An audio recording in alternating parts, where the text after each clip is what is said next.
Hi! ఈరోజు chicken curry ఎలా చేయాలో చూద్దాం. ఫస్ట్ క్లీన్ చేసిన హాఫ్ కేజీ చికెన్ తీసుకుని పసుపు, సాల్ట్, అల్లం వెల్లుల్లి పేస్ట్, కారం, ఆయిల్, కరివేపాకు వేసి బాగా మిక్స్ చేసి పక్కకి పెట్టాలి.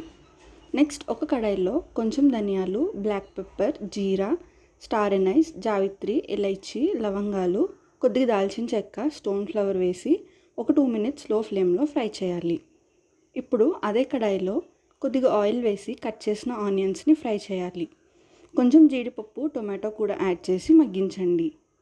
ఈ ఐటమ్స్ కూల్ అయిన తర్వాత మిక్సీ చేసి పక్కన పెట్టండి. నెక్స్ట్ కాస్త ఆయిల్ వేసి ఒక బిర్యానీ ఆకు, కొద్దిగా జీరా, పచ్చిమిర్చి వేసి ఫ్రై చేయాలి. మ్యారినేట్ చేసిన చికెన్ని ఇప్పుడు యాడ్ చేయండి. మనం ప్రిపేర్ చేసిన ఆనియన్ పేస్ట్ని కూడా వేసి బాగా మిక్స్ చేయాలి. తర్వాత ప్రిపేర్ చేసుకున్న మసాలా పౌడర్ యాడ్ చేసి ముక్కలకి పట్టేలాగా మిక్స్ చేయండి. ఒక 3 to 4 మినిట్స్ కుక్ చేసిన తర్వాత గ్రేవీ కన్సిస్టెన్సీకి తగ్గట్టు వాటర్ యాడ్ చేయాలి. లాస్ట్లో కొద్దిగా కసూరి మేతి, కొత్తిమీర వేసి ఒక 2 మినిట్స్ కుక్ చేయాలి.